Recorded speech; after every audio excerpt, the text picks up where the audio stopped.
নমস্কার, দেখছেন কলকাতা টিভির সঙ্গে রয়েছে আমি স্বর্ণালী। শুরু করছি গুড মর্নিং কলকাতা। আমি সুদীপ্ত রয়েছে আপনাদের সঙ্গে। সুদীপ্ত, আজ প্রথমেই যে গুরুত্বপূর্ণ খবরের দিকে নজর রাখবো, রাজপথে বিজেপি আরজিকর কাণ্ডের প্রতিবাদে এবং বিজেপির স্বাস্থ্য ভবন অভিযানকে ঘিরে তুলকালাম। একদমই তাই, এবং গতকালের এই অভিযানকে ঘিরে ধস্তাধস্তির পরিস্থিতি তৈরি হয় বিজেপি এবং পুলিশ কর্মীদের মধ্যে। একেবারে ধুন্ধুমার পরিস্থিতি দেখা যায় রাজপথে। দেখুন প্রতিবেদন।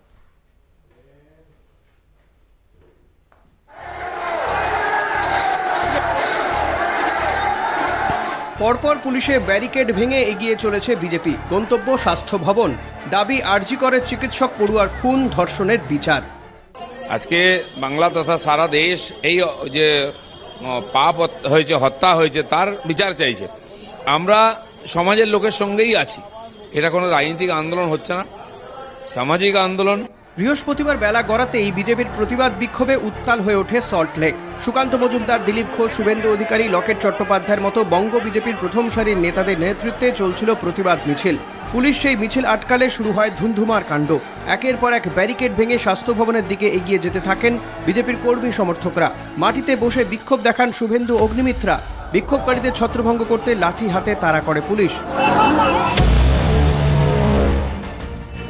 আরজি করে চিকিৎসক পড়ুয়ার নৃশংস খুন ও ধর্ষণের ঘটনায় উত্তাল কলকাতা। বিক্ষোভের আঁচ ছড়িয়ে পড়েছে দেশের বিভিন্ন প্রান্তেও। বিশৃঙ্খল এই পরিস্থিতির জল গড়িয়েছে আদালতে। সুপ্রিম কোর্টে নিয়মিত চলছে সওয়াল জবাব। ইতিমধ্যে সোশ্যাল মিডিয়ায় 27 আগস্ট নবান্ন চলোর ডাক। আয়োজক ছাত্র সমাজ। পুলিশের অনুমতি নেই, তাও কিভাবে এই মিছিলের ডাক? সোমবারের মধ্যে পদত্যাগ করুন, নইলে মঙ্গলবার গুলি চলবে। তার মধ্যে শুভেন্দুবাবু বলছেন সোমবারের মধ্যে ইস্তফা না দিলে মঙ্গলবার গুলি চলবে। কেন বলবেন? সোমবারের মধ্যে ইস্তফা না দিলে মঙ্গলবার গুলি চলবেন। কে বলেছেন? শুভেন্দু অধিকারী। কার ইস্তফা? মমতা বন্দ্যোপাধ্যায়। কেন ইস্তফা? ধর্ষণ এবং খুন। এতদিন ধরে উন্নাও, হাথরাস, প্রয়াগরাজ থেকে, দিল্লি থেকে, গুজরাট থেকে, মধ্যপ্রদেশ, মণিপুর সমস্ত হয়ে এসছে। বিজেপি শাসিত রাজ্যের তো কেউ ইস্তফা দিলেন না। বানতলা, ধানতলা, বিরাটি থেকে তো সিপিএম এর কেউ ইস্তফা দিলেন না।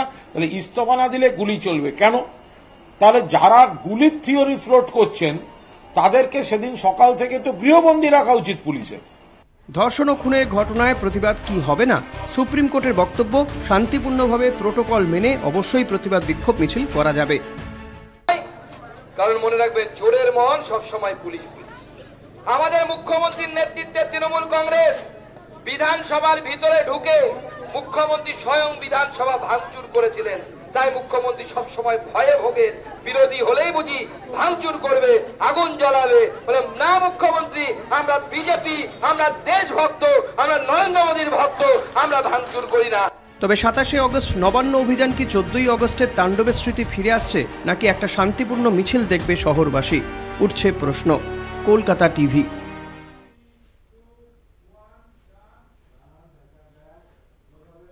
গুড মর্নিং কলকাতা আজ এ পর্যন্তই। দেখতে থাকুন কলকাতা টিভি, রাত দিন 7 দিন।